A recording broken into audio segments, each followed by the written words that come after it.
চলো সকলকে welcome to my class. প্রত্যেকে একবার বলে ফেলো যে প্রত্যেকের কাছে অডিও ভিডিও ক্লিয়ার কিনা। প্রত্যেকের কাছে আমার অডিও এবং ভিডিও ক্লিয়ার আছে কিনা একবার ঝটপট করে বলে ফেলো।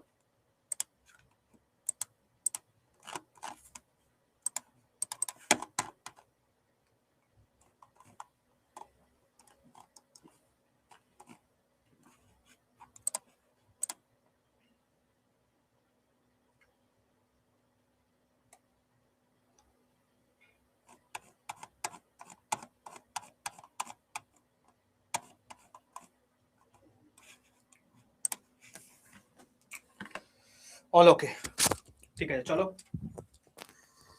তোমাদের আগের দিন একটা হোমওয়ার্ক দেওয়া ছিল, তাই তো?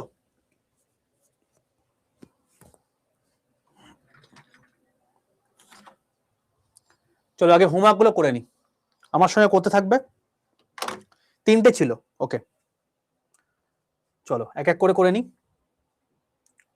তারপর আমরা ইয়েটা শেষ করব। আজকে আমরা অ্যাটমিক স্ট্রাকচার শেষ করে নেব। আচ্ছা, প্রত্যেককে দুটো ইনফরমেশন একটু জানিয়ে রাখি। তোমাদের আগামীকাল যে তোমরা অনেকে বলেছিলে না যে 21 মার্চ তোমাদের ঈদ রয়েছে, অনেকে বলেছিলে, তাই তো? তো আমি তোমাদেরকে বলে রাখি, আমি এই জন্য কালকের দিনের যে ক্লাসটা রয়েছে সেই ক্লাসটা আমি দুটো রাখিনি, আমি একটাই রেখেছি। ঠিক আছে, আমার যে 3টের সময় ক্লাস থাকে, আমার এই 3টের সময় ক্লাসটাই রয়েছে। ওকে, তো স্যার আগের দিনের যে ক্লাসটা করালেন না সেটা কি করে হবে? দেখো, তুমি দেখবে যে আমার যে গতকাল ক্লাসটা ছিল না, সেটা ধরো কথার কথা তোমার পুরো যে ক্লাসটা শেষ হচ্ছে এপ্রিল মাসের, ধরো কথার কথা 2 তারিখে, এপ্রিলের 2 তারিখে তোমার গিয়ে শেষ হচ্ছে। তুমি দেখবে এখন এপ্রিলে সেটা 3 তারিখে গিয়ে শেষ হচ্ছে। অর্থাৎ পুরো স্টাডি প্ল্যানটা আমি একদিন করে শিফট করে নিয়েছি। বুঝতে পারলে কেসটা? যাতে কারোর কোনো সমস্যা না হয়। বোঝা গেল? তো ঈদের জন্য তোমরা অনেকেই ভাবছো যে স্যার ঈদ রয়েছে কি আমি ক্লাস করতে পারবো না। তো আমি বলবো যে তোমার ঈদের জন্য তুমি 1 ঘন্টা ইনভেস্ট করতে পারো নিজের জন্য, জাস্ট এইটুকু তুমি নিজের জন্য ইনভেস্ট করে নাও। ঠিক আছে, সব হবে, ইচ অ্যান্ড এভরিথিং হবে। আমি যখন বলেছি তোমাদেরকে পুরো সিলেবাস কভার করাবো তো করিয়ে দেবো, সেটা নিয়ে চাপ নেই। ঠিক আছে, চলো এটা গেল প্রথম কথা। দ্বিতীয় কথা, তোমাদের আগের দিনেই বলে দিয়েছিলাম 23 মার্চ সেমিনার রয়েছে মুর্শিদাবাদ বহরমপুরে। তো প্রত্যেকে কিন্তু অতি অবশ্যই যারা যারা মুর্শিদাবাদ বহরমপুর থেকে রয়েছে সেমিনারে চলে আসবে। সকাল 10টার সময় তোমাদের হবে রবীন্দ্র সদনে, আমি ভিডিও করে দিয়েছি। ঠিক আছে, দেখবে রেল পুলিশ চ্যানেলে রয়েছে, দেখবে এরকম এই যে ভিডিও সেকশন রয়েছে, এখানে আমি তোমাদেরকে গতকাল একটা ভিডিও করে দিয়েছি। কোথায় গেল? এই যে, এটা প্রত্যেকে দেখে নেবে, এই 10 মিনিটের ভিডিও, এখান থেকে তুমি সমস্ত আইডিয়া পেয়ে যাবে। ওকে, তো 23 মার্চ যে ক্লাসটা রয়েছে সেটাও তুমি নিতে পারবো নিশ্চয়ই, কারণ সেমিনারে থাকলে তোমাকে কি করে নেবো। আমি সেম ভাবে এরকম যেমন একটা করে ডেট শিফট করে নিয়েছি, এই 23 মার্চটাও আমি একটা করে ডেট শিফট করে নেব। তো তোমাদের যেটা এপ্রিলের কথার কথা 2 তারিখে শেষ হওয়ার কথা ছিল, যেদিন তোমার শেষ হওয়ার কথা ছিল তার থেকে 2 দিন এক্সট্রা গিয়ে শেষ হবে। মানে ধরো 2 শেষ হওয়ার কথা ছিল, সেটা 4 গিয়ে শেষ হবে। এটা হলো ব্যাপার। ঠিক আছে, বোঝা গেল বেশটা? এইভাবে আমি জিনিসপত্রগুলোকে করে দিচ্ছি যাতে কারোর কোনো সমস্যা না হয়। প্রত্যেকদিন একটা করে ক্লাস থাকে, সেগুলোকে তুমি অধ্যয়ন করতে পারো এবং সেভাবেই তুমি পুরো জিনিসপত্রগুলোকে রেডি করে দিতে পারো। ঠিক আছে, না সেমিনারে পুরোপুরি ফ্রি, সেমিনারে যে কেউ যেতে পারবে, কোনো সমস্যা নেই।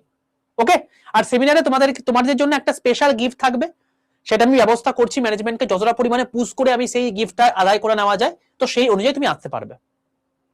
ওকে, একদম একদম।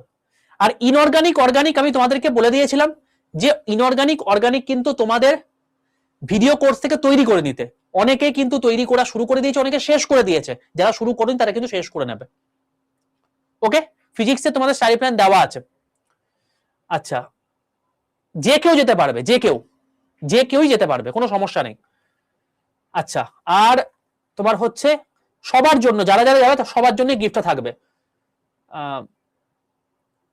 আপনার, হ্যাঁ হ্যাঁ ঠিক আছে, থ্যাংক ইউ। বেশ বেশ বেশ, চলো আর কোনো কথা নয়, এবার আমরা পড়াশোনার দিকে মুভ করে যাই।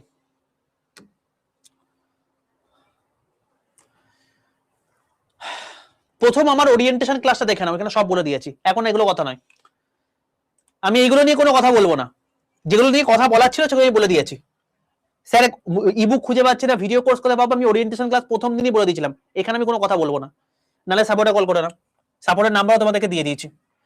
চলো আচ্ছা, এটা তোমাদেরকে করাতে হবে যেটা, সেটা হচ্ছে যে দাঁড়াও আমি এটা ইয়ে নিয়ে চলে আসি, ব্ল্যাক পিপিটি নিয়ে চলে আসি, না হলে জিনিসটা বিচ্ছিরি লাগছে দেখতে।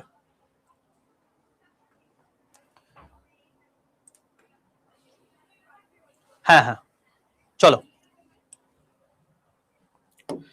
দেখো, প্রথম যেটা তোমাদের হোমওয়ার্ক ছিল, আগে হোমওয়ার্কটা করে নি, ঠিক আছে? প্রথম হোমওয়ার্কটা ছিল হচ্ছে 4D7, এটা তোমাদের হোমওয়ার্ক ছিল। তো সবার প্রথম তোমরা প্রত্যেকে আমার সঙ্গে লিখতে শুরু করে দাও কমেন্টের মধ্যে যে এখানে প্রিন্সিপাল কোয়ান্টাম নাম্বার অর্থাৎ n ইজিক্যাল টু কি হবে, ঝটপট করে প্রত্যেকে একসঙ্গে লেখা শুরু করো, যেগুলো জিজ্ঞেস করছি সেটা আমাকে বলবে। Principal quantum number n equal to কি হবে, সবাই একসাথে। 1300 ছাত্রছাত্রী লাইভে রয়েছে, প্রত্যেকে একসঙ্গে লেখো, ভেরি গুড, 4টে।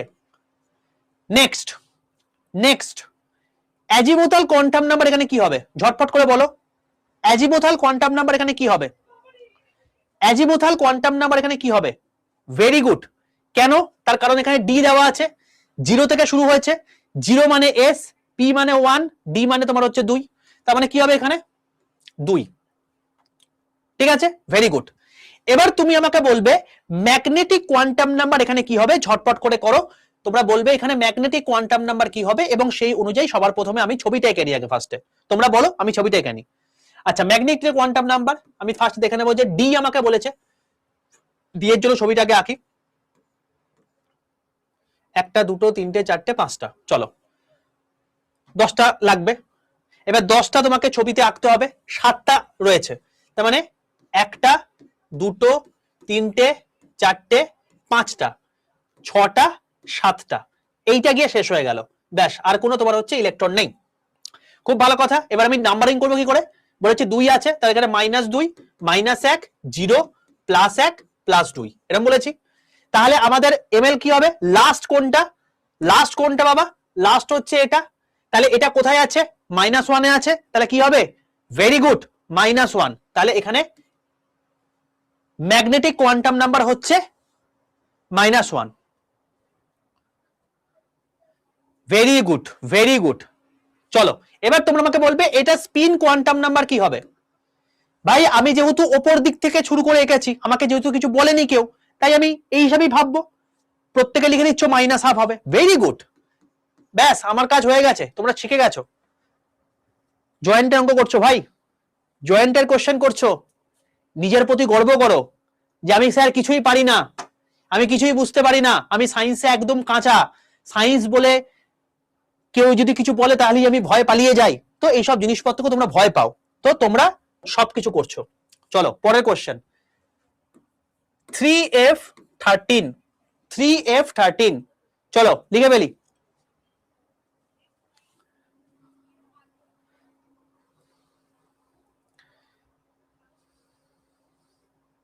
চলো সবার প্রথম n ইজিক্যাল টু কি হবে, very good 3, l equal to কি হবে, l ইজিক্যাল টু কি হবে, f আছে, f হলে কি হয়, sp/df 3, very good. Magnetic quantum number কি হবে, কি বলেছি, f এর জন্য 7টা ঘর, লিখে নি, 1 2 3 4 5 6 7টা, -3 -2 -1 0 +1 +2 +3, এবার 13টা আছে, 1 2 3 4 5 6 7টা 8টা 9টা 10টা 11টা 12টা 13টা হয়ে গেল। তাহলে কোথায় আছে বাবা, এখানে আছে, কত নম্বর ঘরে আছে, +2 তে আছে, ভেরি গুড। তাহলে +2 তোমরা প্রত্যেকে লিখে দিয়েছো অলরেডি, তাহলে স্পিন কোয়ান্টাম নাম্বার কি হবে ভাই, এ নিচের দিকে আছে, তাহলে কি লিখবো, -1/2, ব্যাস গল্প শেষ। কাঁপিয়ে দিচ্ছ তো ভাই, কাঁপিয়ে দিচ্ছ তো, অসাধারণ, প্রত্যেকের জন্য একটা জোরে হাততালি, এই তো ভেরি গুড। চলো লাস্ট কোয়েশ্চেন তোমাদের যেটা ছিল সেটা হচ্ছে 2F5 2F5 এটা হচ্ছে লাস্ট কোয়েশ্চেন আমাদের ছিল। দেখে নি একবার এটাও।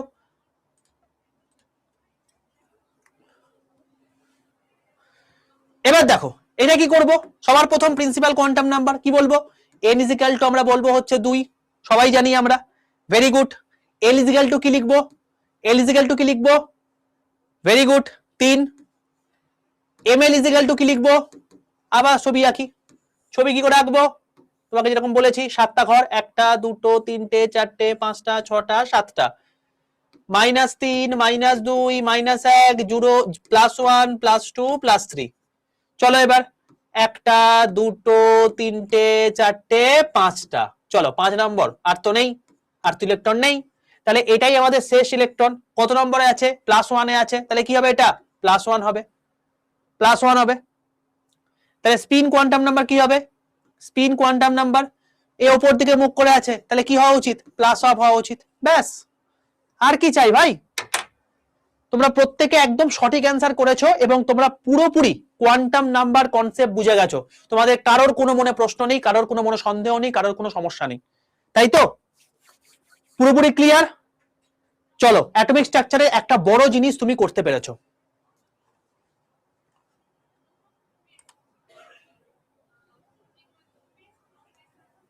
আমি করে দেব, ইশিকা আমি করে দেব, ঠিক আছে।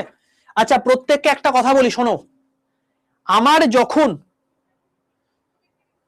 যখন সমস্ত জিনিস কমপ্লিট হয়ে যাবে, ঠিক আছে, যখন দেখবে আমার কাছে কেমিস্ট্রি করা কমপ্লিট হয়ে গেছে, যখন দেখবে আমার ফিজিক্স করা কমপ্লিট হয়ে গেছে, তারপর তোমরা কি করবে, কমপ্লিট হয়ে যাওয়ার পর, তার আগে করবে না, তার আগে গেলে তুমি কিছু বুঝতে পারবে না, কি করবে, এই রেলওয়ে অ্যান্ড পুলিশ আড্ডা 2% বেঙ্গলি এই চ্যানেলে যাবে, ওকে, প্লেলিস্ট সেকশনে যাবে, হলো। এবার প্লেলিস্ট সেকশনে গিয়ে তুমি দেখবে যে এই যে তোমার হচ্ছে প্লেলিস্টটা করে দিয়েছি, এই প্লেলিস্টটা কিন্তু প্রত্যেকের জন্য important. Railway science previous year question, এখানে কি আছে, এটা হচ্ছে এনটিপিসি আন্ডার গ্র্যাজুয়েট লেভেলের 57টা শিফটে যতগুলো সায়েন্সের কোয়েশ্চেন এসছে আমি করিয়ে দিয়েছি। এনটিপিসি গ্র্যাজুয়েট লেভেলের 47টা শিফটে যতগুলো সায়েন্সের কোয়েশ্চেন এসছে আমি করিয়ে দিয়েছি। এখানে আমি বেসিক্যালি গ্রুপ ডির কোয়েশ্চেন করিয়েছি 500টা কোয়েশ্চেন, এ শেষ হয়নি পুরো কোয়েশ্চেন গুলো। আমি তোমাদেরকে বেসিক্যালি এখানে গ্রুপ ডি ফিজিক্সের 500টা কোয়েশ্চেন করিয়েছি। এখনো দুটো ম্যারাথন বাকি রয়েছে, এরকমই বড় ম্যারাথন হবে সেটা, তবে তোমার গ্রুপ ডি শেষ হবে। তাহলে পুরো এনটিপিসি পুরো গ্রুপ ডি তোমার পুরোপুরি ম্যারাথনের মধ্যে কমপ্লিট হয়ে গেল, এবং সেটা 2024-এর। 2025-এ যে সমস্ত আবার পরীক্ষাগুলো হচ্ছে, যেমন এনটিপিসি এখন হচ্ছে, তার অ্যান্সার কি বেরোবে, এনটিপিসি আন্ডার গ্র্যাজুয়েট লেভেল হবে, তার অ্যান্সার কি বেরোবে, গ্রুপ ডি হবে, তারও অ্যান্সার কি বেরোবে, তারপর তোমার হচ্ছে টেকনিশিয়ান হয়ে গেল, তার অ্যান্সার কি বেরিয়ে গেছে। এই সব কিছু যা যা আমি তোমাকে করাবো প্রিভিয়াস ইয়ার কোয়েশ্চেন, সব এই তোমার হচ্ছে প্রিভিয়াস ইয়ার কোয়েশ্চেনের যে এই প্লেলিস্টটা আছে এর মধ্যে অ্যাড হতে থাকবে। তাই প্রত্যেকে এই প্লেলিস্টটা নিজের কাছে যত্নে রেখে দিও। এরপরে আমি যা ক্লাস নেব, যা ক্লাস করিয়েছি সব এখানে থাকবে, ঠিক আছে। তুমি দেখবে যা করেছো ক্লাসের মধ্যে তার থেকে 95% কোশ্চেন তোমার কমন হয়ে গেছে, এখান থেকেই আসছে। কিন্তু আমি এখনো বললাম 5% তোমার তাও তুমি পারবে না। স্যার তাহলে ওই 5% কি করে পারবো, তার জন্য তোমাকে এইগুলোকে করতে হবে। প্রিভিয়াস ইয়ার কোশ্চেন যখন তুমি করে পরীক্ষার হলে বসবে, তুমি দেখবে যে বাকি যে 5% তুমি পাচ্ছ না, সেখান থেকে তুমি বাকি 4% পেরে গেছো, আর পড়ে থাকবে 1%, সেটা তুমিও পারবে না, গোটা ইন্ডিয়া পারবে না। তো সেই জিনিসটা তোমাকে আর দেখার দরকার নেই, সেই জিনিসটা তুমি ছেড়ে দেবে, ওটা কম্পিটিশনের মধ্যেই থাকবে না। বোঝা গেল? এইভাবে তুমি যদি এগো, তোমাকে সায়েন্স থেকে কেউ হারাতে পারবে না, সায়েন্সে পুরো নাম্বার তুমি স্কোর করে চলে আসবে, কেউ তোমাকে আটকাতে পারবে না, ঠিক আছে। বোঝা গেল? যে যে পরীক্ষা দেবে, এনটিপিসি দাও, এএলপি দাও, টেকনিশিয়ান দাও, গ্রুপ ডি দাও, যে পরীক্ষা দেবে সববার জন্য সব কটা জিনিসই করতে হবে, কারণ টিসিএস কোয়েশ্চেন করছে, একে অপরের কোয়েশ্চেন টুকবে, এটা হচ্ছে মেন বিষয়, করতে সব কটাই হবে তোমাকে, ঠিক আছে। এখানে ফাঁকিবাজি দিলে হবে না, কারণ কোয়েশ্চেন ডিটো কপি পেস্ট হবে এখান থেকে, আমি এত বড় কথা বলে গেলাম, ঠিক আছে। চলো ইশিকা একটু লাস্টের দিকে পাঠিও, মানে আমি যখন ক্লাসটা এন্ড করব তখন পাঠিও, তখন জিনিসপত্রগুলোকে আমাকে দেখে নিতে হবে, ঠিক আছে? বোঝা গেল? চলো, আর কি আর কি, এনটিপিসি গ্র্যাজুয়েট লেভেল ওই মোটামুটি ধরে নাও তোমার যেদিন পরীক্ষা হচ্ছে তার থেকে 5 থেকে 6 দিন বা 10 দিনের মধ্যে অ্যান্সার কি বেরিয়ে যাবে। ওকে, চলো পুরোটা বলে দিলাম, এতদূর পর্যন্ত হয়ে গেল, এটা প্রত্যেকে লিখেও নিয়েছো, আশা করি এইটুকুর মধ্যে কারো কোনো সমস্যা নেই। দাঁড়াও, ম্যানেজমেন্ট থেকে কল করছে, আমি যেটা রিকোয়েস্ট করেছি দেখি কি সমস্যা আছে কিনা। 1 মিনিট দাঁড়াও, 1 মিনিট টাইম দাও আমাকে। হ্যালো,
চলো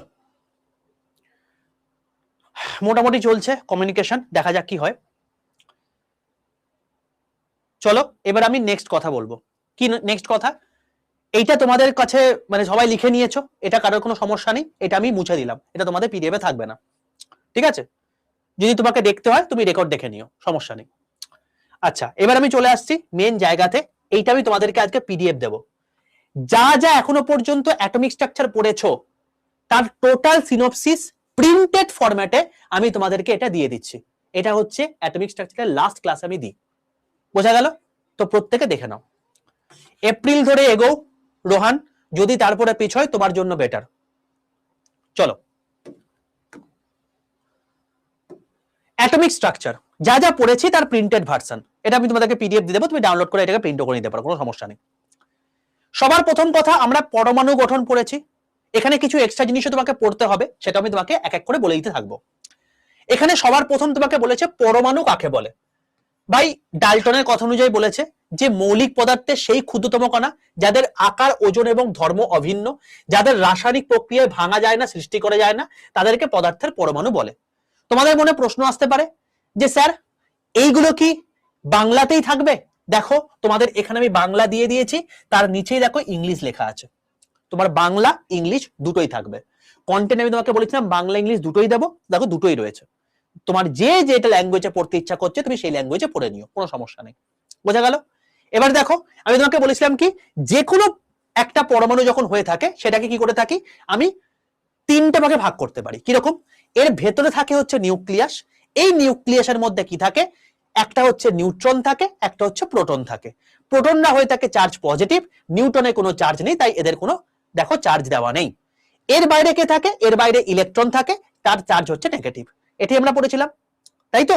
তো এটা দেখো লেখা আছে। এবার এগুলো সব পড়ে নিয়েছো তুমি, জাস্ট আমি তোমাকে একবার রিক্যাপ করিয়ে দিচ্ছি, সব পড়া হয়ে গেছে, রিক্যাপ। আর কিছু এক্সট্রা জিনিস তোমাকে বলবো। চলো পরের জিনিস দেখো, এই যে জিনিসটা আছে এটা কিচ্ছু না, এটা একটা এক্সপেরিমেন্ট বলেছে, উইলিয়াম ক্রুকসের এক্সপেরিমেন্ট, ঠিক আছে? Cathode ray experiment.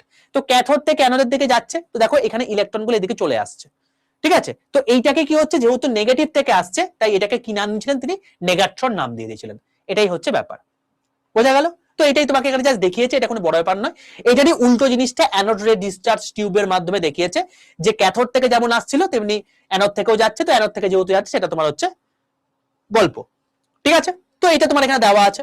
যাই হোক, এবার শোনো, এই ক্যাথোড রে এবং অ্যানোড রে এই দুটো সম্পর্কিত বিষয় তোমাকে ডিটেল জিজ্ঞেস করতে পারে। যদি বাই চান্স জিজ্ঞেস করে, এইগুলো থেকেই তোমাকে জিজ্ঞেস করবে। কিরকম জিজ্ঞেস করবে দেখো, দেখো তোমাকে বলতে পারে যে ক্যাথোড রে ভেদন ক্ষমতা বেশি নাকি অ্যানোড রের বেশি। দেখো লেখা আছে ভেদন ক্ষমতা ক্যাথোড রের বেশি।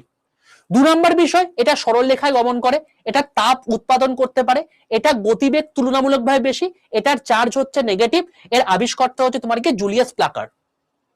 ঠিক আছে, উইলিয়াম ক্রুক্সের নাম এখানে কিন্তু নেইও। প্লাজমার আবিষ্কর্তা হচ্ছে তোমার গিয়ে উইলিয়াম ক্রুক্স, এখানে দেওয়া আছে। ঠিক আছে, যদি তোমাকে বলতে এখানে নেগাট্রন আবিষ্কর্তাকে, তাহলে তোমাকে এটা বলতে হতো। উনি রের কথা বলেছেন, বাট নেগাট্রন হচ্ছে তোমার গিয়ে উইলিয়াম ক্রুক্স। ওকে, তো এই জিনিসটা তোমাকে এখানে ক্যাথোড রে রেসপেক্টে বললাম।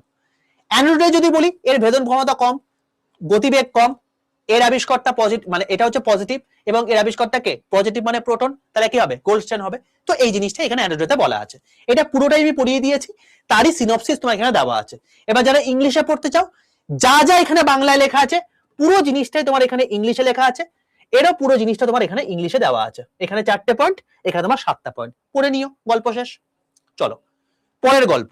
এবার তোমাকে জিজ্ঞেস করবে কি, সমস্ত জিনিসপত্রকে পরীক্ষায় কোশ্চেন দেবে। একটা কথা বলে রাখি, যা পড়াচ্ছি একটা জিনিস বাদ দেবে না, সব জায়গা থেকে পরীক্ষায় প্রশ্ন নেবে, একটা জিনিস বাদ দেওয়া যাবে না, একটা পয়েন্টও না। আমি যদি কোন রকম কোনো পার্টিকুলার মুখ দিয়ে কোনো একটা উচ্চারণ করছি, সেটা তুমি খাতায় লিখছো না, তার মানে তুমি কিন্তু পিছিয়ে যাচ্ছ বাকিদের থেকে। যা কিছু বলছি, যা কিছু লিখছি, সব লিখবে, সবকিছু পরীক্ষায় প্রশ্ন আসবে। এখানে কোন রকম কোনো মানে ইয়ে করতে যেও না, এক্সেপশনাল কাজ করতে যেও না। ঠিক আছে, চলো এবার শোনো। এবার তোমাকে ইলেকট্রন, প্রোটন, নিউট্রন সম্পর্কে বলেছি। এখানে এখানে ইলেকট্রনের ভর কত দেওয়া আছে, প্রোটনের ভর কত দেওয়া আছে, নিউট্রনের ভর কত দেওয়া আছে। পরিষ্কার ভাবে এগুলোকে মাথায় রাখবে, মারাত্মক লেভেলের ইম্পর্টেন্ট এটা হচ্ছে ব্যাপার। ডাইরেক্টলি তোমাকে জিজ্ঞেস করবে ইলেকট্রনের ভর কত, প্রোটনের ভর কত, নিউট্রনের ভর কত। এগুলো প্রত্যেকটা এসআই ইউনিটে দেওয়া আছে, কেজিতে দেওয়া আছে। গ্রাম করতে হলে তুমি জাস্ট এগুলোকে 1000 দিয়ে গুণ করে দেবে, তাহলেই হয়ে যাবে। ঠিক আছে, তোমাকে কিন্তু কখনো কখনো দেখে নেবে যে ভর তোমাকে কেজিতে দিয়েছে নাকি গ্রামে দিয়েছে। যদি গ্রামে দেয়, তুমি কি করবে ভাই, কেজি থেকে গ্রামে করতে গেলে কি হয়, 1000 দিয়ে গুণ করতে হয়। তাহলে 1000 দিয়ে যদি গুণ করো ভাই, 9.11 এটা তো ফিক্সড থাকবে। কি চেঞ্জ হবে, শুধুমাত্র পাওয়ার চেঞ্জ হবে। তো 10⁻31 ছিল, এর সঙ্গে তোমার পাওয়ার 3 যোগ হয়ে যাবে, তাহলে কি হয়ে যাবে 9.11 ইন্টু 10⁻28 গ্রাম হয়ে যাবে। বোঝা গেল? এবারের পরীক্ষাতে কোশ্চেন এসছে এনটিপিসি পরীক্ষাতে। তো আমি এটাই বলছি, তোমাকে দেখে নিতে হবে যে কেজিতে দিয়েছে নাকি গ্রামে দিয়েছে, এইটাও কিন্তু দেখে নেবে। এইগুলোর ক্ষেত্রেও কিন্তু সেম গল্প থাকবে। বোঝা গেল? মাস্ট। ওরা কিন্তু জাকলিং করে কিন্তু এইটার মধ্যে, এই অপশনের মধ্যে তোমার হচ্ছে ওই ইউনিট গুলোকে চেঞ্জ করে দিয়ে তোমাকে ফাঁদে ফেলবে। তো এটা মাথায় রেখো। নেক্সট, আধান যদি বলি ইলেকট্রনের, এইটা হচ্ছে তোমার কি ইলেকট্রনের আধান -1.6 ইন্টু 10⁻⁻19 কুলম। নেক্সট হচ্ছে যদি তুমি প্রোটনের বলি, এই দেখো এইটার যা আধান আছে এটারও সেম আধান আছে, শুধুমাত্র পার্থক্য হচ্ছে এটা মাইনাসে এটা প্লাসে, আর এর তো কোনো আধান নেই, এটা জিরো, সেই জন্য নিউটনের ক্ষেত্রে। ঠিক আছে, কোনটা কোনটা দেখো, সবসময় মাথায় রাখবে, যখন আমি যারা আমার কাছে ফিজিক্স করেছো তারা খুব ভালো করে জানো। ঠিক আছে, যারা ফিজিক্স করোনি তারা এগুলো জানবে না, ফিজিক্স আমি তোমাদেরকে বলে দিয়েছি। এটা অ্যাকচুয়ালি আমার পড়ানোর টপিকই নয়, এটা ম্যাথের পড়ানোর টপিক, এটা সূচকের গল্প। কি গল্প? গল্পটা হচ্ছে এটাই, যদি দেখো কখনো x⁴a ইন্টু x⁴b রয়েছে, কি হয়ে যায়, x⁴a প্লাস b হয়ে যায়। এটা হচ্ছে গল্প। দেখো এখানে আমি কি করেছি, কেজি কে যদি আমাকে গ্রাম করতে হয়, আমাকে 1000 দিয়ে গুণ করতে হবে। 1000 দিয়ে গুণ করা মানে কি, 1000কে আমি কি লিখতে পারি, 10⁻³ লিখতে পারি, তাই তো। তো দেখো এখানে আমি কিচ্ছু করিনি, আমি জাস্ট এখানে 9.11 এটা বাদ দাও, এইটা কি করেছি, 10⁻31 ছিল, এটার সঙ্গে গুণ হয়েছে 10⁻3। তো দেখো বেস গুলো সেম রয়েছে, মানে x x আছে। এবার a প্লাস b হয়েছে, তারপর -3 + 3 হবে। তো তো -3 + 3 লিখেছি এটাকে স্টেপ জাম্প করে, যেটা করলে কি হয় -28 গ্রাম হয়, এটা হচ্ছে ব্যাপার, এটা সূচকের ক্যালকুলেশন, বুঝতে পারলে? তো এই যখনই তুমি দেখবে যে পাওয়ার গুলো সেম রয়েছে, এই তোমার হচ্ছে বেস সেম রয়েছে, পাওয়ার গুলো আলাদা রয়েছে, তখন তোমাকে এটা যোগ করতে দিতে হবে। এটা হচ্ছে গল্প। এবার তুমি যদি এরপরেও না বুঝতে পারো তাহলে সৌম্যের সাথে ক্লাস করে বুঝতে পেরে যাবে, ঠিক আছে? চলো, এটা হয়ে গেল পুরোপুরি। চলো এবার নেক্সট কি গল্প। ইলেকট্রন আবিষ্কার করেছে কে? জে থমসন, আমরা পড়ে নিয়েছি অলরেডি, আমরা এখানে কোনো কিছু করতে পারবো না, এটাকে লিখতে হবে। তোমার যতই মনে দুঃখ লাগুক না কেন উইলিয়াম ক্রুকসের নাম লিখবো, বাট কিছু করার নেই, তোমাকে নাম্বার পেতে গেলে জে থমসনই লিখতে হবে, কিছু করার নেই, ঠিক আছে? এবার শোনো, জে থমসন কিসের মাধ্যমে তিনি এই এক্সপেরিমেন্টটা করেছিলেন? এই এক্সপেরিমেন্টটার নাম হচ্ছে পাম্প পাডিং মডেল বা ওয়াটার মেডাল মডেল, 1897 খ্রিস্টাব্দতে। মনে করে দেখো, এই টাইমে তোমাকে বলেছিলাম। মডেলটার নামটা মাথায় রেখো, ওয়াটার মেডাল মডেল বা পাম্প পাডিং মডেল। ডাইরেক্টলি জিজ্ঞেস করবে যে পাম্প পাডিং মডেলটা কার দেওয়া? এই জে থমসনের দেওয়া, ডাইরেক্টলি মাথায় রেখে দিও। নেক্সট তোমাকে যেটা বললাম সেটা হচ্ছে এই যে ভরের, ইলেকট্রন একটা ভর আছে, ইলেকট্রন একটা আধান আছে, তো ভর বাই আধান, এটা তোমাকে আমি বলেছিলাম না যে এর পরবর্তীকালে মিলিকান এই জিনিসটা ক্যালকুলেট করেছিল? তো এই সেম জিনিসটা তোমাকে এখানেও মাথায় রাখতে হবে। কি সেটা? 1911 খ্রিস্টাব্দে ইলেকট্রনের আধান এবং ভর পরিমাপ করেন মার্কিন বিজ্ঞানী মিলিকান, বুঝতে পারলে কেসটা? তো ইলেকট্রন বাই ভর ওইটাকে তিনি 1978 খ্রিস্টাব্দে বলেছিলেন, তোমার হচ্ছে পরবর্তীকালে এই 1878 খ্রিস্টাব্দে, বাট পরবর্তীকালে 1911 খ্রিস্টাব্দে তিনি এগুলোকে আলাদা আলাদা করে বার করেছিলেন। ওকে, তো এটাকে বিজ্ঞানী মিলিকান। এবং সেটা কিসের মাধ্যমে? এখানে কি দেওয়া আছে? এটা হচ্ছে অয়েল ড্রপ এক্সপেরিমেন্টের মাধ্যমে, এটাও লিখে রেখে দিও, oil drop experiment, oil drop এক্সপেরিমেন্টের মাধ্যমে। তো মিলিকান করেছেন oil drop experiment, J Thomson করেছেন ওয়াটার মেডাল মডেল বা পাম্প পাডিং মডেল। মাথায় রেখে দিও, ডাইরেক্টলি পরীক্ষায় কোশ্চেন আসবে। প্রোটন যদি বলা হয় তাহলে গোল্ডস্টেন বলবো, অন্য কিছু নাম বলবো না। নিউটন যদি বলা হয় চ্যাডউইক বলবো। এগুলো তো আমরা অলরেডি পড়ে ফেলেছি, তোমরা জানো এগুলো প্রত্যেকে, ঠিক আছে? এগুলো পদগুলো লিখিয়ে দিয়েছিলাম আমি। চলো নেক্সট, রাদারফোর্ড হবে নামকরণের ক্ষেত্রে, আবিষ্কারক নয়, দেখবে লেখা আছে, ঠিক আছে? চলো নেক্সট, ইম্পর্টেন্ট জিনিস দেখো, অনেক কিছু লেখা থাকবে, অনেক কিছু লেখা থাকবে না, আমি সেই জন্য এটা তোমাকে দিয়ে দিচ্ছি। দেখো এবার কি বলছে, এবার তোমাকে বলছে যে ইলেকট্রনের ভরের চেয়ে প্রোটনের ভর 1837 গুণ ভারী আর নিউট্রন 1839 গুণ ভারী। ডাইরেক্টলি এই কথাটাকে মনে রেখে দিও, ডাইরেক্টলি পরীক্ষায় প্রশ্ন আসতে পারে, তাই এটা মাথায় রেখে দিও। এটা কি ইংলিশে লেখা আছে, তুমি ইংলিশে পড়তে পারো, তুমি বাংলায় পড়তে পারো, ম্যাটার করে না। পরের জিনিস দেখো, এবার কিছু ফ্যাকচুয়াল বেস জিনিসপত্র বলেছি। কি বলেছিলাম মনে করে দেখো, অ্যাটমিক নাম্বার কাকে বলে বলেছিলাম? যেগুলো যতগুলো প্রোটন আছে তাকে অ্যাটমিক নাম্বার বলে থাকি। দেখো এখানে লেখা আছে, কোন মৌলে পরমাণু নিউক্লিয়াসে যতগুলো প্রোটন থাকে সেই সংখ্যাকে ওই মৌলে পারমাণবিক সংখ্যা বা অ্যাটমিক নাম্বার বলে। ভাই পড়েছি আমরা, আমরা প্রচুর কিছু জিনিস পড়ে নিয়েছি, এগুলো তো আমাদের কাছে বেসিক জিনিস, পাতি জিনিস আমরা পড়ে গেছি অলরেডি, ঠিক আছে? হ্যাঁ পারবে। কোন মৌলে পরমাণু নিউক্লিয়াসে উপস্থিত প্রোটন এবং নিউট্রন সংখ্যার যোগফলকে তাকে কি বলা হয়? ভর সংখ্যা বা মাস নাম্বার বলা হয় তাকে, আমরা অলরেডি পড়ে ফেলেছি, ওপরে যে লেখাটা থাকে, তাই তো? এটাকে আমরা কি বলে থাকি? ভর সংখ্যা বলে থাকি। সেটাই বাংলায় দেওয়া আছে, এটা কি ইংলিশে দেওয়া আছে, পড়ে নিও প্রত্যেকে। পরের কোশ্চেন, এবার নেক্সট জায়গা যেটা আমি বলিনি, এটা হচ্ছে আইসোটোপ, আইসোটোন, আইসোবার। এই জায়গাটা তোমাকে একটু বলতে হবে। শোনো, এটা একটু ভালো করে দেখো, এই জায়গাটা আমি পড়াইনি, এটা একটু পড়িয়ে দিই। দেখো, আইসোটোপ, আইসোটোন, আইসোবার, এই জায়গাটার ক্ষেত্রে আমি তোমাকে কতগুলো কথা বলবো, ইম্পর্টেন্ট জিনিস মাথায় রাখবে। এখানে কোনটা কোনটা সেম হয় আমাদের অনেক কনফিউশন হয়, তবে এই কনফিউশন যাতে না হয় তার একটা পদ্ধতি তোমাকে বলে দিচ্ছি। আইসোটোপ, যেটা লাস্ট লেটার রয়েছে তার আগের লেটারটাকে বাড়িয়ে দাও, এরকম করে পিটাকে বাড়িয়ে দাও, বাড়িয়ে দিলে পি মানে কি?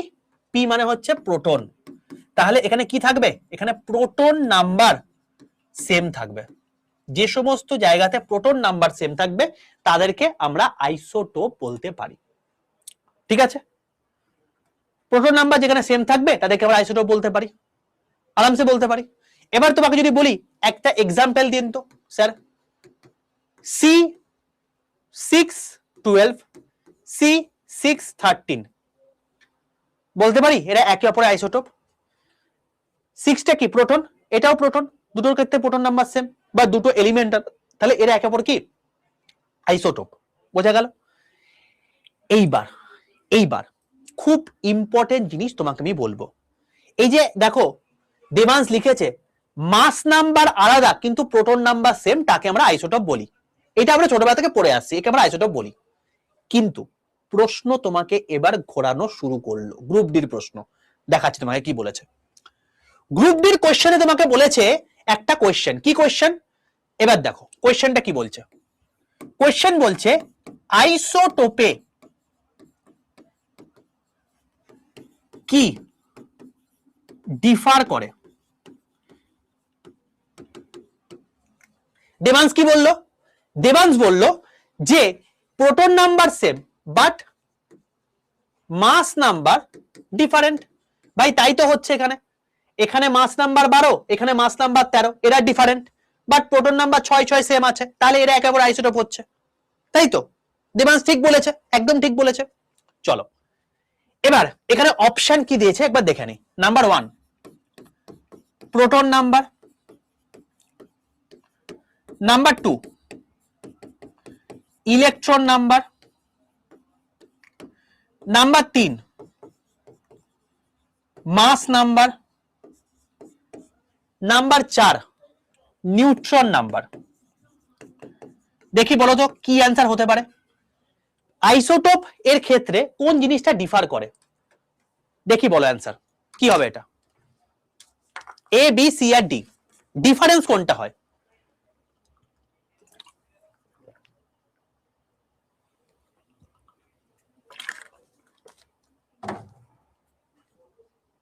ভেরি গুড, অনেকে ঠিক বলেছো আবার অনেকে ভুলও বলেছো। দেখো দুটো অপশন চেঞ্জ হবে না কিন্তু, ঠিক আছে, দুটো অপশন হবে না কিন্তু, এখানে একটাই করতে হবে তোমাকে। এবার দেখো ভাই দেবাংশ বলেছিল কি প্রোটন নাম্বার সেম মাস নাম্বার আলাদা, তো আমি পরিষ্কার হয়ে বলতে পারি মাস নাম্বার এখানে ডিফার বলেছে, তাই মাস নাম্বার অ্যান্সার করে দেবো, সি অ্যান্সার করবো। প্রত্যেকে তোমরা সি বলছো। এবার শোনো, তুমি আমাকে একটা কথা বলো, আমাকে ফার্স্টে একটা কথা বলো ভাই আইসোটোপের ক্ষেত্রে কি সেম হয়? প্রোটন নাম্বার সেম হয় তো? প্রোটন নাম্বার সেম হয়। এবার যতগুলো প্রোটন থাকবে ততগুলোই কি ইলেকট্রন থাকতে পারে? না থাকতেই পারে। যদি সেটা আয়ন ফরম্যাট হয় তাহলে সেক্ষেত্রে ইলেকট্রন কি সেম হবে? হবে না তো। তাহলে আমি কি বলতে পারি প্রোটন তো হচ্ছে না কারণ এটা সেম হচ্ছে, ইলেকট্রনও হচ্ছে না কারণ আয়ন ফরম্যাট যদি ভাবি তাহলে ইলেকট্রন নাম্বার ডিফার করে যাচ্ছে, তাহলে হবে না। মাস নাম্বার কি অবশ্যই হতে পারে, হতে পারে কারণ মাস নাম্বার দুটো আলাদা আলাদা হতে পারে। কিন্তু আমাকে একটা কথা বলো মাস নাম্বার মানে কি? মাস নাম্বার মানে হচ্ছে proton number plus Newton number, তাই নয় কি? আমাকে বলো মাস নাম্বার মানে কি প্রোটন প্লাস নিউটন তো। এবার তুমি আমাকে বলো আইসোটোপের ক্ষেত্রে আমরা কি দেখছি ভাই প্রোটন সেম হচ্ছে, তার মানে প্রোটনটা যদি সেম হয়ে যায় ডিফারটা কি করছে? নিউট্রনটা নয় কি? আমাকে বলো এটা। আরে ভাই প্রোটন আর নিউট্রন যোগ করে তো আমি পাচ্ছি মাস নাম্বার, তো প্রোটন আর নিউট্রনকে যদি যোগ করে মাস নাম্বার পাই তাহলে প্রোটন তো সেম আমি প্রথমেই দেখে নিয়েছি, তো প্রোটন যদি সেম হয় তাহলে আলটিমেটলি চেঞ্জটা কিসে হচ্ছে? নিউটন নাম্বার চেঞ্জ হচ্ছে। আরে নিউটন নাম্বার চেঞ্জ হচ্ছে বলেই তো মাস নাম্বারটা চেঞ্জ হচ্ছে না, তাই তো। তাহলে মাস নাম্বারটা একদম সঠিক কথা, বাট যদি আমাকে প্রমিনেন্ট অ্যান্সার বলতে হয়, কারণ এই দুটোর মধ্যে যে কোনো একটা আমাকে চুজ করতে হবে, তাহলে আমি অপশন সি অ্যান্সার করব না, অপশন ডি অ্যান্সার করব। বুঝতে পারলে কেন অপশন ডি অ্যান্সার করব? কতটা ডেপথের কোশ্চেন, সুন্দর কোশ্চেন, বুঝতে পারলে? একদম পাতি কোশ্চেন কিন্তু, but conceptual base question. CRD করা যাবে না, অপশন নেই, তাই আমাকে মোস্ট প্রমিনেন্ট যেটা সেটা অ্যান্সার করতে হবে। তাহলে কি হবে? নিউটন অ্যান্সার হবে, ব্যাস গল্প শেষ। অবশ্যই মাস নিলে -0.3 পাবে।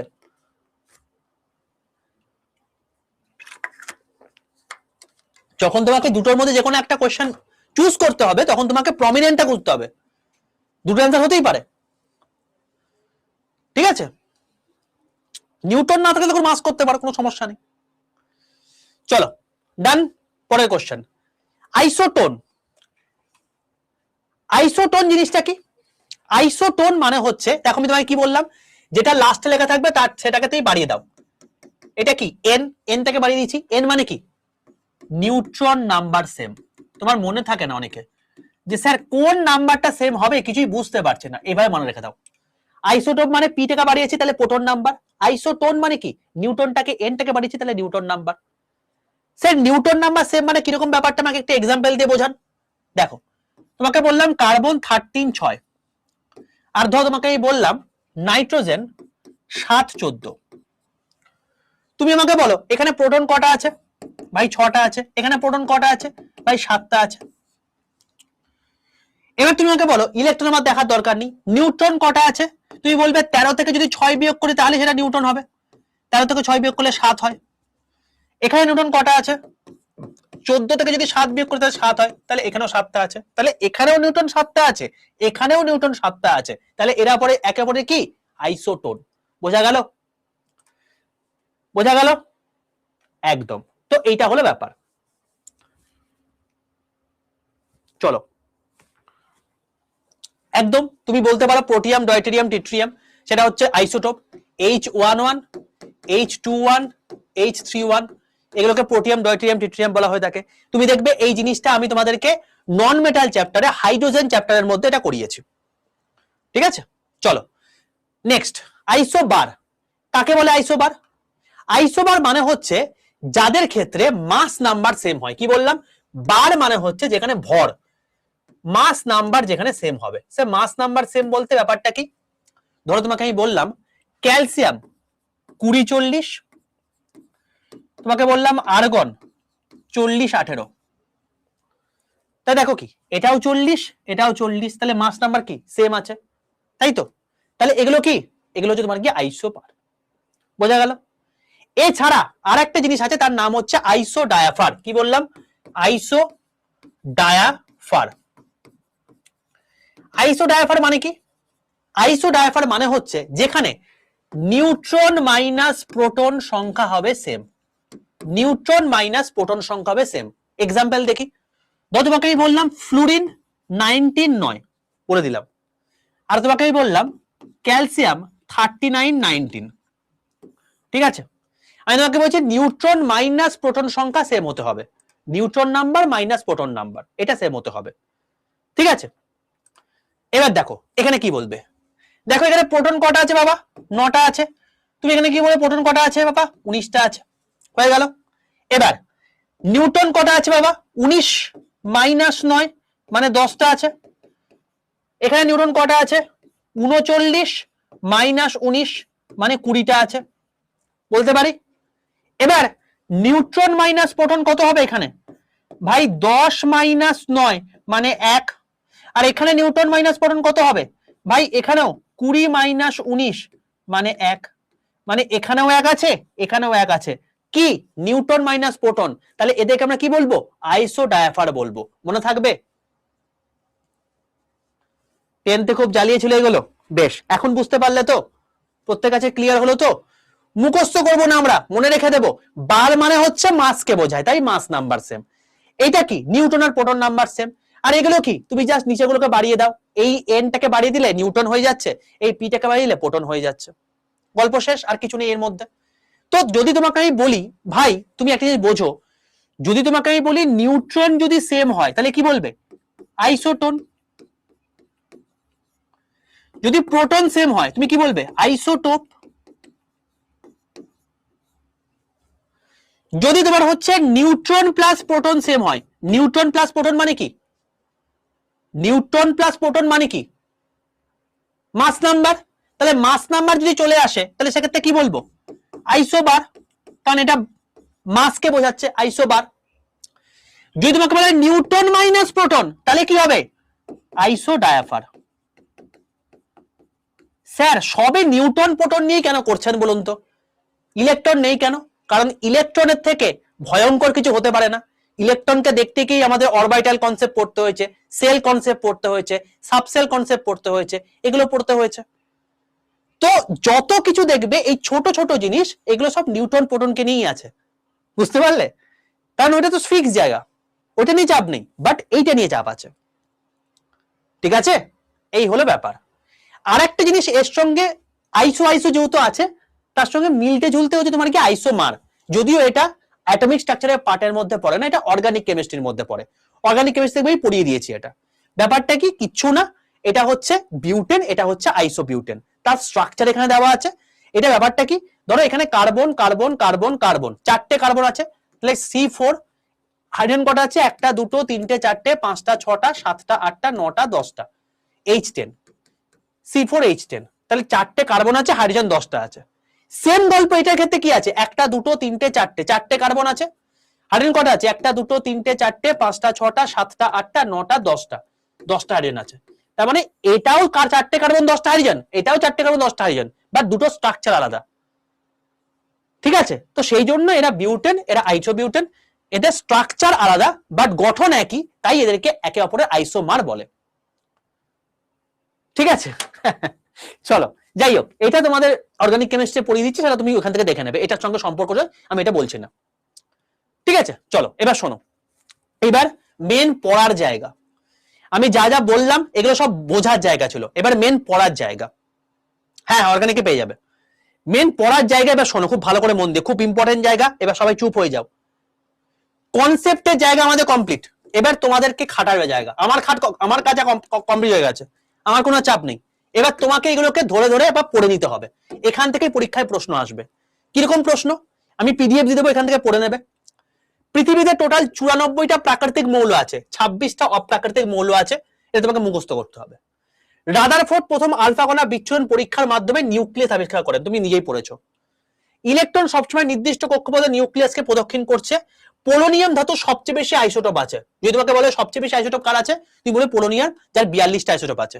হাইড্রোজেন গ্যাস একমাত্র মৌল যার আইসোটোপ বিভিন্ন বিভিন্ন নাম আছে, যেমন তোমাকে বললাম কিছুক্ষণ আগে, পোটিয়াম, ডয়ট্রিয়াম, ট্রিটিয়াম। তো এইগুলোকে তুমি পড়ে নিও বাবা, বুঝতে পারলে? তো এইটা আমি তোমাদেরকে একটা একটা করে জিনিসপত্রগুলো দিয়ে দিচ্ছি, এগুলোকে পড়তে নাও। দেখো আইসোটোপ তৈরি করতে কোন কোন প্রয়োজন, নিউট্রন, ঠিক আছে? এইগুলো তোমরা পড়ে নেবে। নেক্সট চলে আসছি, এবার তোমাকে যদি বলে যে কোন কোন মডেল আছে, সেই মডেলগুলো কি, সংকেত আমি করিয়ে দিয়েছি, তুমি চলে যাবে আমার ইনঅর্গানিক আর অর্গানিক কেমিস্ট্রিতে, সেখানে আমি তোমাদেরকে বলে দেবো। হ্যাঁ হ্যাঁ হবে গো, সব হবে, তুমি এখন যেটা দেখো। ডাল্টনের হচ্ছে পরমাণুবাদ, যদি তোমাকে জিজ্ঞেস করে পরমাণুবাদ কার দেওয়া, ডাল্টনের দেওয়া। তুমি যদি বলে পাম্পোডিং মডেল বা ওয়াটাং মডেল কার দেওয়া, থমসনের দেওয়া। যদি তোমাকে বলে গোল্ড প্লেট এক্সপেরিমেন্ট বা আলফা স্ক্যাটারিং এক্সপেরিমেন্ট, এটা কে করেছে, রাদারফোর্ড করেছে, যেখানে পরমাণু ব্যাসার্ধ তিনি বলেছেন 10⁻⁻10 মিটার, অপরপক্ষে নিউক্লিয়ার ব্যাসার্ধ 10⁻15 মিটার। এই 10⁻10 কে কি বলে থাকি, 1 অ্যাংস্ট্রম বলে থাকি, মনে করে দেখো আমরা পড়েছিলাম। আর 10⁻15 কে আমরা কি বলে থাকি, 1 ফেমটোমিটার বলে থাকি, 1 ফার্মি বলে থাকি। এগুলো ফিজিক্সে আছে, তখন পড়বো আমরা। প্ল্যাঙ্ক কোয়ান্টাম তত্ত্ব দিয়েছে। বোর তোমার হচ্ছে পরমাণু সুস্থিরতা বা রেখা বর্ণনে দিয়েছে। আর সিআরটি উইলসন ক্লাউড চেম্বার তেজস্ক্রিয় কণার গতিশক্তি নির্ণয় করতে সাহায্য করেছেন। ডাইরেক্টলি পড়বে, ডাইরেক্টলি পরীক্ষায় কোশ্চেন আসবে এগুলো, ঠিক আছে? চলো, পাউলির কি আছে, অপবর্জন নীতি। তোমাকে জিজ্ঞেস করে অপবর্জন নীতি কার দেওয়া, পাউলির দেওয়া, জাস্ট এইটুকু জিজ্ঞেস করবে। ইলেকট্রন সর্বদা একই ঘূর্ণনে নিজেদেরকে স্থাপন করছে, এটা হচ্ছে হুন্ডের সূত্র, যে তুমি ছবি করে অরবিটাল কনসেপ্ট লিখেছিলে, ওইটাই এটা সূত্র, হুন্ডের সূত্র। আউটবাউ প্রিন্সিপাল, ওই যে সেই মনে করে দেখো 1s 2s 3p এরকম করে তুমি যে মানে দাগগুলো কেটেছিলে, সেই যে আউটবাউ প্রিন্সিপাল। ইলেকট্রনের সর্বদা নিম্ন শক্তি ক্রমাঙ্ক পূর্ণ করে উচ্চ শক্তিতে যায়। মনে করে দেখো 1s পূর্ণ করেই তুমি কিন্তু 2s এ যেতে পারছিলে, 2p পূর্ণ করেই তুমি কিন্তু তোমার হচ্ছে 3p তে যেতে পারছিলে, এই 3s এ যেতে পারছিলে। তো এটা কি, এটা আউটবাউ নীতি বলেছে, অন্য কিছু না। ওই 3d এর পর কি আসছিলাম, 4s এ আসছিলাম না, 4s এর পর তো 3d হচ্ছিল। তো এটা কিসের জন্য, ওই একটা জিনিসের জন্য, আউটবাউ প্রিন্সিপাল পড়ে নিয়েছি আমরা। অনিশ্চয়তা নীতি 1926 খ্রিস্টাব্দ, হাইজেনবার্গের দেওয়া, মনে পড়ছে, পড়ে নিয়েছি আমরা, সব এখানে দেওয়া আছে। এটা বাংলায় দেওয়া আছে, এটা ইংলিশে দেওয়া আছে, ভাই তোমার যেটা ইচ্ছা তুমি সেটাই পড়ো, কোনো সমস্যা নেই। চলো পরে, এবার শোনো কতগুলো কণা আছে, যে কণাগুলো তোমাকে জিজ্ঞেস করতে পারে, বাই চান্স যদি দিয়ে দেয়, আজ অব্দি দেয়নি, যদি বাই চান্স দিয়ে দেয়, তাই আমি তোমাকে এই কণাগুলোকে লিখেছি। তোমরা এতক্ষণ পর্যন্ত কি পড়েছো, ইলেকট্রন, প্রোটন, নিউট্রন, পরীক্ষা এগুলোই দেয়। কিন্তু যদি বাই চান্স এগুলো দিয়ে দেয়, তুমি এখান থেকে যাতে পরীক্ষায় না কোয়েশ্চেনে আটকায়, তাই আমি তোমাকে বলে রাখছি। এবার শোনো, ভর আর আধান পড়ার দরকার নেই, শুধুমাত্র ভর পড়বে কার কার, নিউট্রিনো, অ্যান্টি নিউট্রিনো, তোমার হচ্ছে মেসন আর ফোটন, এই তিনটের ভর আর আধান দুটোই পড়বে। আর বাকি সব কটার কেবলমাত্র আবিষ্কর্তাকে সেটা মনে রাখবে, আর কিচ্ছু মনে রাখার দরকার নেই। বোঝা গেল? ভর আধান দেখো এগুলো ক্ষেত্রে কি, দেখো 0 0 আছে, সেই জন্য তোমাকে এগুলো পড়তে বলছি। বাকিগুলো পড়ার তোমার দরকার নেই, এগুলোকে ডাইরেক্টলি তুমি কি করবে, আবিষ্কর্তাগুলো মনে রাখবে। যেমন পজিট্রন, এই পজিট্রনটা কি ইলেকট্রনের মানে অপোজিট, ইলেকট্রনের পজিটিভ ভার্সনকে আমরা পজিট্রন বলে থাকি। তো পজিট্রনের ভর দেখো যেটা আছে ইলেকট্রনের ভর তাই পেয়েছো, পজিট্রনের আধান যেটা আছে দেখো প্রোটনের আধান তাই পেয়েছো, এবং এটা কে আবিষ্কার করেছে? Dirac and Anderson. ঠিক আছে, তো এই সেম জিনিসটাই তোমার হচ্ছে তোমাকে জিজ্ঞেস করবে পজিট্রনের আবিষ্কর্তাকে, নিউট্রিনো অ্যান্টি নিউট্রিনো আবিষ্কর্তাকে, হিগস বোসনের আবিষ্কর্তাকে, ফোটনের আবিষ্কর্তাকে, এইগুলো তোমাকে জিজ্ঞেস করবে, জাস্ট এগুলো মাথায় রেখে দিও। ঠিক আছে, হ্যাঁ একদম। চলো নেক্সট, নেক্সট দেখো কি বলছে।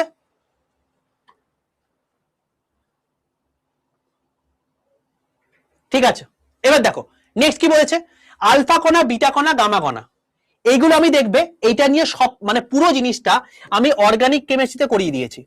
অর্গানিক কেমিস্ট্রির মধ্যে তুমি আমার রেডিও অ্যাক্টিভিটি চ্যাপ্টারে চলে যাবে, এই রেডিও অ্যাক্টিভিটি চ্যাপ্টারের মধ্যে তুমি দেখবে যে এই জিনিসটা তোমার দেওয়া আছে। ঠিক আছে, এইটা পুরো দেখে নেবে, এবং সেটার আমি একটা চার্ট করে দিয়েছি। তোমাকে জিজ্ঞেস করতে পারে যে আলফা বিটা কণার মানে আলফা বিটা গামার মধ্যে কার তোমার হচ্ছে ভেলোসিটি সবচেয়ে বেশি, কার আয়নাইজেশন পাওয়ার সবচেয়ে বেশি, তোমাকে এগুলো ডাইরেক্টলি জিজ্ঞেস করতে পারে, তাই এই চার্টটা মনে রেখে দিও। বোঝা গেল? হ্যাঁ, মেসন কণা তো আছেই, পাই, পজিটিভ পাই, নেগেটিভ পাই আর জিরো পাই, তিনটে টাইপের মেসন কণা আছে। চলো এবার শোনো, নিউক্লিয় বিভাজন, নিউক্লিয় বিভাজন সম্পর্কে তোমাকে কি প্রশ্ন দেবে? তোমাকে বলবে নিউক্লিয় বিভাজনের আবিষ্কর্তাকে, স্ট্রাসম্যান এন্ড অটোহ্যান। এটা সবার প্রথম ফেলা হয়েছিল কোথায়? জাপানের হিরোশিমা নাগাসাকিতে। হিরোশিমা যখন ফেলা হয়েছিল সেটা তোমার হচ্ছে 6 আগস্ট 1945, যেটার নাম হচ্ছে little boy. নাগাসাকিতে 9 August 1945 fat man. Directly মনে রেখে দিও, পরীক্ষাতে এইটুকুই আসবে। এবার এগুলো সম্পর্কে তোমাদেরকে সৌম্য ম্যাম অনেক বিস্তারিত করাবেন যখন তোমাদেরকে জিওগ্রাফি পড়াবেন, বাট আমি তোমাদেরকে এইটার রেসপেক্টে যেগুলো ইম্পর্টেন্ট পয়েন্ট সেগুলো আমি তোমাকে বলে রাখছি। দেখো নিউক্লিয়ার, এটা তোমাকে বাংলায় দেওয়া আছে নিউক্লিয় বিভাজন, এটাকে ইংলিশে বলা হয় নিউক্লিয়ার ফিশন। ওই সেম জিনিসটা এখানে ইংলিশে দেওয়া আছে, এখান থেকে দেখে নেবে যারা ইংলিশে পড়তে চাও। ব্যাপারটা কি হচ্ছে, বিভাজন মানে হচ্ছে এখান থেকে সেটা ভাঙতে ভাঙতে অনেকটা বড় জায়গাতে জিনিসটা হচ্ছে। ব্যাপারটা কি, ইউরেনিয়ামের মধ্যে তুমি যখন একটা নিউট্রন দিয়ে মানে বোম্বার্ডমেন্ট করবে, সেটা দুটো ভাঙনে ভাঙবে, এটা আরো চারটে করে ভাঙবে, এটা আরো তোমার হচ্ছে 16টা করে ভাঙবে, এরকম করে মানে বিস্তারটা বেড়ে যাবে। ঠিক আছে, তো এই যে নিউক্লিয় বিভাজন আছে এটা হচ্ছে ভাঙা, একটা জায়গা থেকে জায়গা ভেঙে যাওয়া। আর সংযোজন মানে কি, দুটোকে জুড়ে একটা জিনিস তৈরি করা, যেটা এই সংকেতের মানে এই তোমার হচ্ছে রিয়াকশনের মধ্যে বলতে পারি। শোনো, সূর্যের মধ্যে নিউক্লিয় সংযোজন হয়ে থাকে, তারার মধ্যে নিউক্লিয় সংযোজন হয়ে থাকে, আর hydrogen bomb, hydrogen bomb, hydrogen bomb তোমাকে এই তিনটেই পরীক্ষায় প্রশ্ন দেবে। হাইড্রোজেন বোম্বের মধ্যে তোমার হচ্ছে নিউক্লিয় সংযোজন হয়ে থাকে, আর কোনো কিছু না। সূর্যের মধ্যে, তারার মধ্যে, হাইড্রোজেন বোম্বের মধ্যে নিউক্লিয় সংযোজন হয়ে থাকে। এটা অনেক বেশি শক্তিশালী নিউক্লিয়ার বিভাজনের তুলনায়, কারণ এখানে এটা করতে গেলেই তোমার 108 কেলভিন উষ্ণতা প্রয়োজন হয়, তারপর এ কাজ শুরু করবে। ঠিক আছে, তাই এটা সবচেয়ে বেশি খতরনাক, এটা তোমাকে জিজ্ঞেস করতে পারে। এবার নিউক্লিয় সংযোজন তোমাকে যে বললাম, এরপর তোমাকে বললাম নিউক্লিয়ার রিঅ্যাক্টর। নিউক্লিয়ার রিঅ্যাক্টর মানে কি, তুমি যে নিউক্লিয় বিভাজনটা পড়লে ওইটাই যদি কন্ট্রোলড ওয়েতে হয় তখন সেটা নিউক্লিয়ার রিঅ্যাক্টরের মধ্যে হয়ে থাকে। ঠিক আছে, তো এখানে কিচ্ছু না, তুমি জাস্ট এখানে কাকে নিউক্লিয়ার রিঅ্যাক্টর বলে লেখা আছে, তার ব্যবহার কি সেটাও তোমার লেখা আছে। নিউক্লিয়ার রিঅ্যাক্টরের মধ্যে তোমার এগুলো তোমার পড়া দরকার নেই। মেন তোমাকে জ্বালানি হিসেবে কি ইউজ করা হয়ে থাকে, মডারেটর হিসেবে কি ইউজ করা হয়ে থাকে, কন্ট্রোল লট আমরা কি ইউজ করি, আর কুলেন্ট হিসেবে আমরা কি ইউজ করি। এই চারটে জিনিস পরীক্ষায় প্রশ্ন আসে, ডাইরেক্টলি মুখস্থ করবে, পরীক্ষায় এগুলোই আসবে। বোঝা গেল? এটা ডাইরেক্টলি মুখস্থ করবে, আর কিচ্ছু না। নেক্সট, তোমার নিউক্লিয়ার রিঅ্যাক্টর নিয়ে কতগুলো জিনিস তোমাকে এখানে লেখা আছে, এটা বাংলায় লেখা আছে, এটা ইংলিশে লেখা আছে।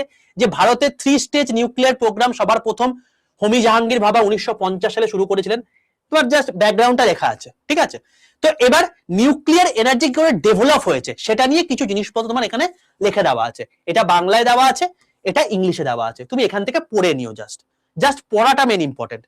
এই সেম জিনিসটাই তোমার এখানে ছোট করে দিয়ে রেখেছে, যে Indira Gandhi centre for atomic research এটাকে বলা হয়ে থাকে, আর ভাবা অ্যাটমিক রিসার্চ এটা হেডকোয়ার্টার কোথায় এবং এটা কি কাজে ব্যবহার করা হয়ে থাকে সেটা তোমার এখানে দেওয়া আছে।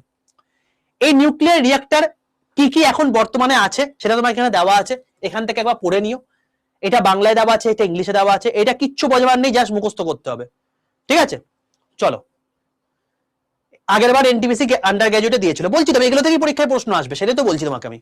নেক্সট, এখানে তোমার সেই সমস্ত প্রোগ্রামগুলো দেওয়া আছে, কি কি প্রোগ্রাম এখনো পর্যন্ত হয়েছে। আর পোখরান 1 এবং পোখরান 2 তে, যেটাকে স্মাইলিং বুদ্ধা, আর তোমার হচ্ছে এখানে অপারেশন শক্তি, এই দুটো তোমার 1974 সালে 1998 সালে হয়েছিল। তোমার নামটা মনে রাখতে হবে আর সালটা মনে রাখতে হবে, ঠিক আছে? ইন্দিরা গান্ধীর সময় হয়েছিল আর অটল বিহারীর সময় হয়েছিল। তো এটাই তোমার এখানে বাংলায় দেওয়া আছে, এখানে ইংলিশে দেওয়া আছে, এখান থেকে পড়ে নিও, তাহলেই হয়ে যাবে। আর নিউক্লিয়ার রিঅ্যাক্টর এখনো পর্যন্ত এখানে কি কি আছে সেটা নিয়ে কিছু কিছু তোমার গল্প দেওয়া আছে এখানে ইংলিশে, মানে এটা ইংলিশে দেওয়া আছে, এটা বাংলায় দেওয়া আছে, এখান থেকে পড়ে নেবে, কোনো সমস্যা কিছু নেই। জাস্ট একবার পড়ে নাও, গো থ্রু করে নাও, আর কিচ্ছু না, চ্যাপ্টার শেষ, ঠিক আছে? তো আজকের পিডিএফ এর মধ্যে এই পুরো জিনিসটা তোমাকে দিয়ে দেবো। নিউক্লিয়ার রিঅ্যাক্টরটা তোমাকে মুখস্থ করতে হবে, যেগুলো তোমাকে এক্সট্রা করে বললাম সেই জিনিসপত্রগুলো তুমি মাথায় রেখে দিও, এগুলোকে তোমাকে একটু দেখে নিতে হবে। বোঝা গেল? ঠিক আছে,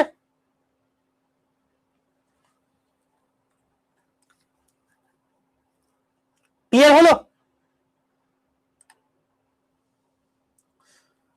এই ইশিকা, তুমি এটা আমাকে হোয়াটসঅ্যাপে পাঠিয়ে রাখো। এখন বর্তমানে সুমিত স্যার চলে এসছে, সুমিত স্যার তোমাদের ক্লাস নেবেন, ঠিক আছে? তোমাদের নেবেন না অন্য কোনো নেবেন জানি না, বাট এটাকে শেষ করতে হবে, ঠিক আছে? তো আমি পরের দিন তোমাদেরকে এই জিনিসপত্রগুলো, এর পরের চ্যাপ্টার মুভ করে যাবো। এই চ্যাপ্টার তোমাদের অ্যাটমিক স্ট্রাকচার পুরো কমপ্লিট হয়ে গেল। আমি এর পিডিএফ তোমাদেরকে দিয়ে দিচ্ছি, ডাউনলোড করো, প্রিন্ট করো, পড়তে থাকো, ঠিক আছে? না আর একবার পাঠিয়ে দাও, মানে 4টের পর 4:05 একবার পাঠাও, ওকে? আচ্ছা, আর কি আছে? অর্গানিক ইনঅর্গানিকের পিডিএফ তুমি সাপোর্টে ফোন করে ওরা দিয়ে দেবে, ঠিক আছে? চলো, আজকে আমরা এতদূর পর্যন্ত করলাম। পরের দিন তোমাদের আগামীকাল ক্লাস রয়েছে, আগামীকাল তোমাদের 3টের সময় ক্লাস হবে। আগামীকাল তোমাদেরকে আমি পিরিয়ডিক টেবিল পড়াবো। ভাবো আজকে পিরিয়ডিক টেবিল শেষ হয়ে যাওয়ার কথা, বাট আবার পিরিয়ডিক টেবিল শুরু হলো না, পরের দিন শুরু করব, তো টাইম লাগছে, বাট বেস্ট করে আমরা পড়ছি। কনসেপ্টের ক্লাস করিয়ে দিয়েছি, এগুলো মুখস্থর ক্লাস, এই জন্য আমি তোমাকে দেখিয়ে দিলাম, ঠিক আছে? পুরোটা করো, এর বাইরে কোনো প্রশ্ন পরীক্ষাতে আসবে না। বেস্ট করে পড়বো, টাইম নিয়ে পড়বো, সিলেকশন পাবো। প্রত্যেকে যদি সেশন ভালো লাগে, প্রত্যেকে বেরোনোর সময় 5 স্টার রেটিংটা দিয়ে বেরিয়ে যাও, কারণ পরে আমার এক্সট্রা ক্লাসও লাগাতে হবে, সেটাগুলো লাগাতে পারি যাতে ইজিলি, ম্যানেজমেন্টকে রিকোয়েস্ট করে, ঠিক আছে? চলো, নেক্সট ক্লাসে তোমার সঙ্গে দেখা হচ্ছে। এটা আমি তোমাদেরকে দিয়ে দিচ্ছি, প্রত্যেকে ডাউনলোড করে নেবে, দিয়ে প্রিন্ট করে খাতার মধ্যে লিখে নেবে বা পড়ে নেবে, ঠিক আছে? এগুলো থেকে পরীক্ষা কিন্তু প্রশ্ন আসবে, ঠিক আছে? অর্গানিকে তোমাদের তো দেওয়া আছে, অর্গানিক টোটাল তোমাদের হচ্ছে 13টা বা 14টা ক্লাস দেওয়া আছে, দেখবে ওর বাইরে কোনো প্রশ্ন পরীক্ষাতে আসবে না, ওর বাইরে একটা প্রশ্ন পরীক্ষাতে আসবে না, ওকে? চলো।